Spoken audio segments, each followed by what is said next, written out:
পুলিশের গাড়ি যখন সাইরেন বাজিয়ে অ্যাপার্টমেন্টের গেটের সামনে এসে থামলো, তখন মনে হচ্ছিল জাহিদ রহমানের মুখের সমস্ত রক্ত শুষে নেওয়া হয়েছে। যে মানুষটা একটু আগেও ক্ষমতার দম্ভ দেখাচ্ছিলেন, অহংকারে পা মাটিতে ফেলছিলেন না, তিনি এখন ভেজা বিড়ালের মতো কাঁপছেন। পুলিশের সাব ইন্সপেক্টর গাড়ি থেকে নেমে সোজা এগিয়ে এলেন আমার দিকে। তিনি বললেন, ডাক্তার মেহজাবিন, ফোনে আপনি কমপ্লেন করেছিলেন?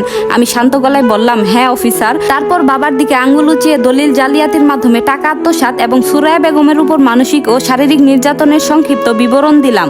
আসাদুল সাহেবও ওনার কাছ থেকে থাকা 25 লাখ টাকা আত্মসাতের আইনি প্রমাণাদি অফিসারের হাতে তুলে দিলেন। অফিসার কাগজগুলো দেখেই বাবার দিকে ফিরলেন আর বললেন, চলুন জাহিদ সাহেব, থানায় গিয়ে বাকি কথা হবে। হাত করাটা কি পরাতেই হবে নাকি ভদ্রলোকের মতো উঠবেন? জাহিদ রহমান শেষবারের মতো আমার দিকে তাকালেন। ওনার চোখে তখন আর রাগ নেই, আছে কেবল ভিক্ষুকের মতো বাঁচার আকুতি। তিনি বললেন, মেহজাবিন, আমি তোর জন্মদাতা বাবারে, তুই আমাকে পুলিশে দিস না। তোর মায়ের পায়ে পড়ি, আমাকে মাফ করে দে। এতক্ষণ চুপ করে থাকা আমার মা এবার এক পা এগিয়ে এলেন। বাবার চোখের দিকে তাকিয়ে মা অত্যন্ত শক্ত গলায় বললেন, 6 বছর আগে যখন তুমি আমাকে আর আমার মেয়েকে মাঝ রাস্তায় ফেলে অন্য নারীর হাত ধরেছিলে, তখন তোমার এই বাবা আর স্বামী পরিচয়টা কোথায় ছিল? তুমি শুধু আমাদের ঠকাওনি, টাকার লোভে এই মহিলার জীবন ধ্বংস করেছো। তোমার মতো প্রতারকের জায়গা ঘরে নয়, জেলে। পুলিশ যখন জাহিদ রহমানের শার্টের কলার ধরে গাড়িতে তুলছিল, তখন চারপাশের উৎসুক জনতার ধিক্কার আর তালি একসাথে বেজে উঠল। বাবার কোটি টাকার অহংকার, বিলাসী জীবনের স্বপ্ন সব এক নিমিষে ধুলোয় মিশে গেল। জাহিদ রহমানের পতনের অধ্যায় এভাবেই রচিত হলো। গাড়িটা চলে যাওয়ার পর চারপাশটা হঠাৎ শান্ত হয়ে এলো। মাটিতে তখনও বসে কাঁদছিলেন সুরাইয়া বেগম। উনার দিকে তাকিয়ে এবার আমার মনে কোনো রাগ বা ঘৃণা হলো না, কেবল এক অদ্ভুত করুণা হলো। অতিরিক্ত লোভ কিভাবে একজন মানুষকে পথের ভিখারি বানিয়ে দেয়, উনি তার জীবন্ত উদাহরণ। আসাদুল সাহেব ওনার ছেলের হাত ধরে সুরাইয়া বেগমের সামনে গিয়ে দাঁড়ালেন। সুরাইয়া বেগম চোখের পানি মুছতে মুছতে আসাদুল সাহেবের পা জড়িয়ে ধরতে গেলেন আর বললেন, আমাকে মাফ করে দেন। আমি লোভে অন্ধ হয়ে আপনার মতো হীরা ফেলে কাজ করাতে গিয়েছিলাম। আমার পাপের শাস্তি আমি পেয়েছি, কিন্তু আমার এই অনাগত সন্তান, এর কি হবে? আসাদুল সাহেব আলতো করে নিজের পাটা সরিয়ে নিলেন। ওনার চোখে কোনো প্রতিশোধের আগুন ছিল না, ছিল এক রাশ ক্লান্তি।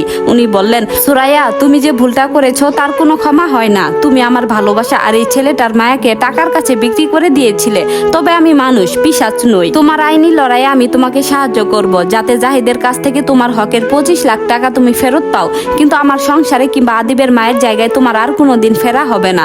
তুমি তোমার ভুলের খেসারত একাই দেবে। আদিব তার মায়ের দিকে শেষবারের মতো তাকালো। তার চোখের ঘৃণা এখন কিছুটা কমে সেখানে করুণা জমেছে। ও বলল, ভালো থেকো আম্মু। আসাদুল সাহেব আর আদিব আর এক মুহূর্তেও দাঁড়ালো না। তারা দ্রুত গাড়িতে উঠে চলে গেল।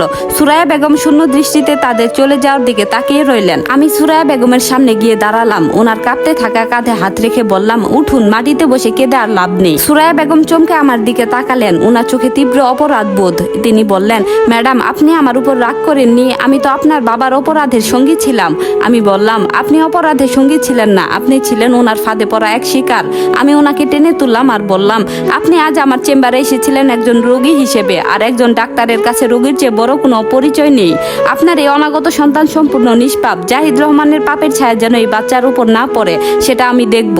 আপনার এই গর্ভাবস্থা থেকে শুরু করে সন্তান জন্মদান পর্যন্ত সমস্ত চিকিৎসার দায়িত্ব আমার হাসপাতাল সম্পূর্ণ বিনামূল্যে নেবে। আপনি ওখানেই ভর্তি থাকবেন। সুরাইয়া বেগম আমার কথা শুনে অঝরে কাঁদতে লাগলেন। তবে এবার সেই কান্না কষ্টের ছিল না, ছিল কৃতজ্ঞতার। তিনি ফিসফিস করে বললেন, আপনি সত্যি উনার মেয়ে, কিন্তু উনার মতো মানুষ নন। আপনি একজন ভালো মানুষ। ঠিক তখনই একটা সাদা রঙের গাড়ি এসে আমাদের অ্যাপার্টমেন্টের সামনে ব্রেক কষলো। গাড়ি থেকে তাড়াহুড়ো করে নেমে এলেন আমার স্বামী ডাক্তার আরিয়ান। ও নাম করা সার্জন। চেম্বার শেষ করে ও আমার মায়ের ফোন পেয়ে সব রোগীকে অন্য ডাক্তারকে হ্যান্ড ওভার করে পাগলের মতো ছুটে এসেছে। আরিয়ান হন্তদন্ত হয়ে আমাদের দিকে এগিয়ে এসে আমার হাতটা শক্ত করে ধরলো আর বলল, মেহজাবিন, মা, তোমরা ঠিক আছো তো? বাসায় নাকি ঝামেলা হয়েছে? কি হয়েছে এখানে? আমি আরিয়ানের চোখের দিকে তাকালাম। ওনার সেই বেকুলতা আর ভালোবাসা আমার সমস্ত ক্লান্তি এক নিমিষে দূর করে দিল।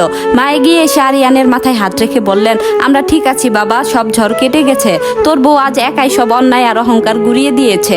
আরিয়ান সুরাইয়া বেগমের দিকে তাকালো। তারপর পুরো ঘটনাটা সংক্ষেপে শুনে আমার দিকে এক গভীর শ্রদ্ধার দৃষ্টিতে তাকালো। ও আমার কাঁধ জড়িয়ে ধরে বলল, আমি জানতাম মেহজাবিন, তুমি শুধু একজন ভালো মেয়ে বা স্ত্রী নও, তুমি একজন অসাধারণ ডাক্তার। সুরাইয়া বেগমের অনাগত সন্তানের দায়িত্ব নেয়ার যে সিদ্ধান্ত তুমি নিয়েছো, তাতে আমি তোমার পাশে আছি। আমাদের হাসপাতালেই উনার সব টেক কেয়ার হবে। মা আমাদের দুজনের দিকে তাকিয়ে এক চিলতে হাসলেন। সেই হাসিতে ছিল দীর্ঘ 6 বছরের গ্লানি থেকে মুক্তির এক পরম তৃপ্তি। আমরা সবাই মিলে এবার আমাদের ফ্ল্যাটের দিকে পা বাড়ালাম। ড্রয়িং রুমে এসে আমি বারান্দার দরজাটা খুলে দিলাম।